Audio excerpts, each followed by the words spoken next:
call your attention to several passages of Scripture. You see them listed in the bulletin. We're going to get to them shortly. See how they fit into the thought for today. As you can tell by the insert, the information there today is observed really in many churches of many different denominations all across this great land of ours as Sanctity of Life Sunday. The information is there. It tells us it was created by proclamation by Ronald Reagan when he was president in January of 1984, which somehow in a way seems so long ago, but yet doesn't. Anyway, he decreed that it would be celebrated on the Sunday closest to January 22nd of that year. And the reason it was, you can read the information for yourself, but it was to bring awareness to the daily attacks on human life because of the practice of abortion. One of the best ways the proponents and many folks in general say and believe that ways to protect the unborn is to bring into the light the darkness of the abortion industry, and also to support alternatives, local pregnancy crisis centers such as the two that you've been made aware of today. One of you probably already knew at least one of them, and to reach expectant mothers and their families with materials, with the promise of prayer and hope and grace and life. Again, as you see from the information in the insert.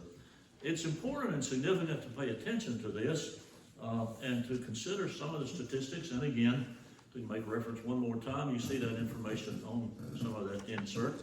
I don't know how folks come up with all kinds of statistics. And these are supposedly, not supposedly, they are at least the ones that are known of. Who knows how many may not be. And, you can find all kinds of stuff. You see some of them there. I looked up just for the sake of conversation, and the experts, the statistics, again, however that's arrived, still significant. Tell us that between 1973 and the year 2020, there were some 63 million abortions performed in our country. In the year 2020 alone, there were more than 900,000. 2,500 a day, it is said, and 106 on average per hour. And the question becomes, because of that, why do folks do this? And I think the answer is because they are varied reasons, as varied as the folks who choose to do that. For some people, it is economics. If you are a single, unwed mother, or perhaps a wed mother for that matter, and your budget is stretched so thin that you can see through it like you could a piece of wet tissue, then perhaps one more mouth to feed is the last thing you want. If you are unwed or wed, for some folks it is a method of birth control both inside and outside of marriage. For some folks, they choose to do that because the pregnancy was unwanted for whatever reason. Other folks do it because of the health of the mother and or the unborn child. Others do it because of violence and rape and crime and incest and all kinds of things that are unfortunately a part of our world today. I want to say this to you about this process, and that is this: it is not a new phenomenon. It has been around since people were around in some way, shape, form, or fashion. Years ago, it was performed in clandestine places, in dark alleys with all kinds of unsafe and unhealthy and unsterile instruments that took many lives, not just the children, but the prospective mother. Later on, through the years, it was deemed more out in the open, more acceptable, and in some states began to pass laws forbidding that. And you're probably familiar with the high-profile case in 1973 of the Supreme Court's decision. It's called Roe versus Wade.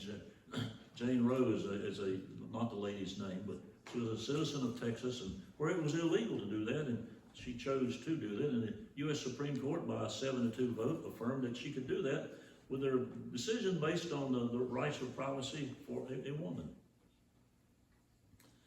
So it is not new, but it does have a higher profile today because of laws or lack of laws, because of various courts and the judges and their determination and decision of the ins and outs of those laws.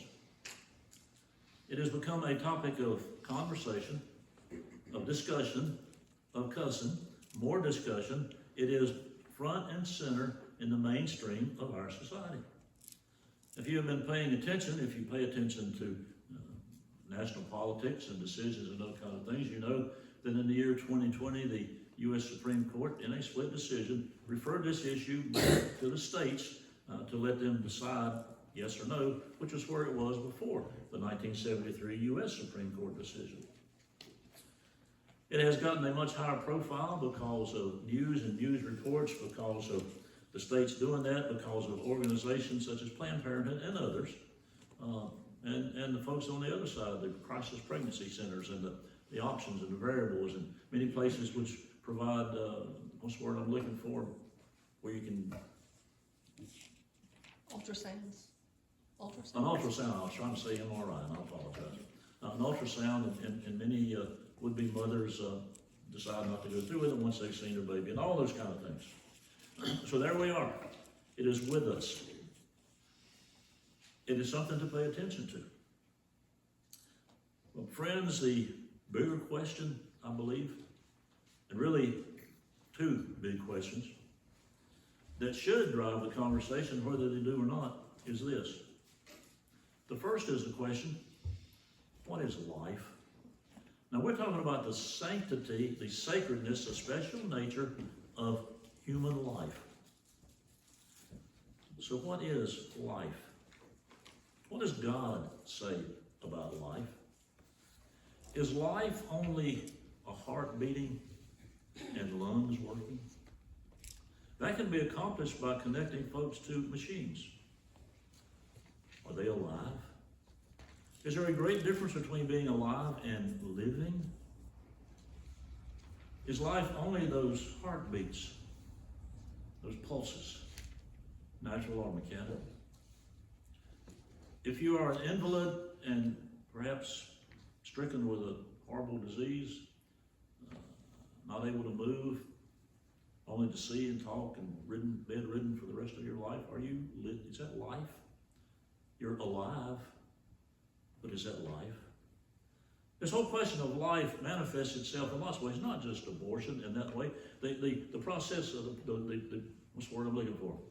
The practice of euthanasia, where folks on their own who have incurable disease decide, I want to end my breathing and living because I'm not living. There's an old saying that says, where there's life, there's hope. I'm starting to believe it's the opposite, my friends, that where there's hope, there is life. If God is the creator of life, and every Christian gives testimony that that is what is believed, if God is the creator, the author, the protector, the holder, the recipient, ultimately at the end of our days, then is it up to you and me as part of his creation, as human beings, to end that life? Folks point to the 10 Commandments. It's number 6. It says, I believe, it says, thou shalt not kill. Well, folks who argue one way or the other say, well, what do you think happens in the wartime? The greatest scholars, that is what I mean by that, the folks who are most knowledgeable and do all the word studies, of which I am not one, tell us that what it really, I don't like to use that word, what the Bible really says. What it says, in essence, is thou shalt not murder. You go to war and you kill. That's tragic. It's horrible. It's been said that young men fight old men's wars. If the old men had to fight the wars, there'd be fewer wars. But that one of the 10 Commandments really means thou shalt not murder. And so we're talking in some ways about when life ends. We need to ask the question, when does it begin? It begins before we can see it has begun. If it is not at the moment of conception, when the DNA and all those things are moving, and that is not the same moment when you can read and see and hear and eat chicken legs and talk and walk and go to ball games and all those things, you are in the process, you've begun to live. If it is not at that moment, then why sometimes when there are traffic accidents in which a would-be mother is killed, and in the process her unborn child ceases to be. You'll find many times that district attorneys or other folks will bring indictments and charge the perpetrators who caused this accident with 2 counts of death by motor vehicle. If you're not a person, then why is it not just 1 count? The dichotomy there and the difficulty is that it's almost like our land and our laws and our system are trying to have it both ways. God says a lot about life. He says he knows all about it because he created it. In the book of Jeremiah chapter 1, verse 5, God says to Jeremiah says in verse 4, the word of the Lord came to me saying, and here's what God said to him in verse 5, before I formed you in the womb, I knew you. I knew all about you. Like Miss Hillary said this morning, I knew you were going to have, blue eyes and sandy complexion and you're going to do this and you're going to do that. I knew what you're going to look like because I formed you. Before you were born, I set you apart. I appointed you as a prophet to the nations. Now, this is addressed to Jeremiah specifically because God had called him to be a prophet. Jeremiah says, I don't want to be a prophet. He wound up being one anyway, and he prophesied and preached to his hometown, his family, his friends, many of whom, perhaps most, were non-believers. How did they like that? Well, they picked him up and they chunked him down a dry well. And so we're going to leave you there till you die. Nah. Jeremiah said, I don't want to do it. He shook his fist in God's face and said, it's not fair, God. How many times have you and I ever said that?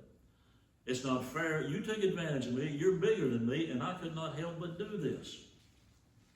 So all that aside, it still gets back to the first part of verse 5. God says, before I formed you in the womb, I knew you because I gave you life. There are other passages of Scripture. I call them to your attention. You see them in the bulletin. The book of Proverbs tells us in chapter 6, there are 6 things the Lord hates, 7 that are detestable to him. Now, detestable is a pretty strong word. That's kind of, and even worse than that. Haughty eyes, a lying tongue, hands that shed innocent blood. There you go. And then there is a heart that devises wicked schemes, feet that are quick to rush into evil, a false witness who pours out lies, and a man who stirs up dissension among brothers. All those are significant enough. But the Scriptures are pretty clear. God does not really care for shedding innocent blood. In the book of Exodus, we can read these words. In chapter 23, it's written, do not put an innocent or honest person to death, for I will not acquit the guilty.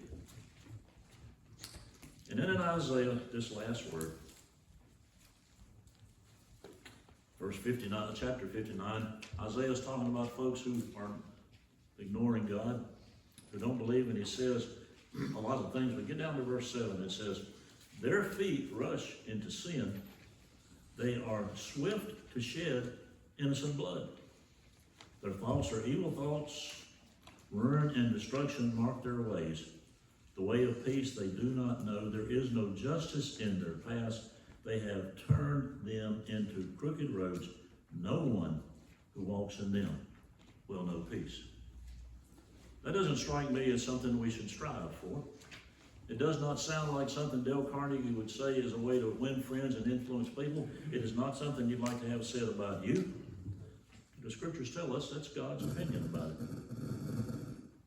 Now, if we ask that first question, what does God say about life? There is a second question to ask, and that is this. What does all of this say to us? Well, boiled down to a simple statement, it says, God values life, and so should we.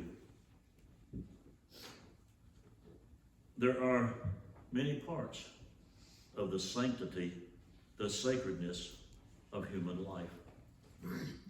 The argument, the discussion, all those things about abortion is one. What do we do about that? Well, it would be ideal if that were stopped as a means of birth control, mainly. Then the question becomes, nothing exists by itself. One thing leads to another and a link. If it were to become only for birth control, then who decides what that is? Could someone say, well, it's my health and it was really for birth control? You get what I'm trying to say. It's difficult. So for some folks, the answer is to ban it entirely. There are some cases where folks have needed grace and forgiveness. So along with that is a second option, perhaps we can use that word, and that is not to condemn those who have had this practice. At that point, they don't need guilt. I think there's enough anyway. They need grace and peace and the message of hope that Jesus and the gospel offers. And so if someone is in need of that grace and that forgiveness and that shoulder to cry on or a helping hand to move along, and we shoot them, we are not exhibiting the grace of Jesus. Is it a bad thing? Yes. Is it up to us? No. We are God's co-laborers, the Bible says, and so as such, we are the folks who have been forgiven and should be forgiving of other folks. I'm not saying to encourage this, but I am saying that when we see this and know it has happened, to offer that forgiveness and point to a better way. The book of 1 Corinthians, right before chapter 13 says, Paul is talking about, now I'm going to show you a better way. In chapter 12, the last verse, there is a better way than to end a life. But the third option, the one that just strikes me is so obvious and doesn't seem to get much attention, is the process of adoption. There are countless couples in this world who cannot have children, and they want children. And it strikes me, and that's Bob's opinion and perhaps nothing else, that if the same amount of money and time and energy and talent and resources were put on this option, it would be much improved. I remember early in one of President Obama's administrations, it was the first one, I'm pretty sure, that he had much to say about the need for our country to encourage abortion, to develop the networks that would happen, to reach out and to bring babies who maybe their mothers didn't want them into families who did. But with all of that, my friends, we're trying to work to eliminate this as a means of birth control, because even though it is now commonly practiced and typically is done in clinics, folks still die from it. That is not a good thing. Aside from trying to work to prevent random abortions and processes, and despite those occurrences and the need for us to offer grace and the gospel and peace, to continue to work for supporting adoption. If we're going to talk about the sanctity of life, we need to remember this. That should continue throughout life. Yes, abortion involves mamas and babies and all of that. But life does not end at birth.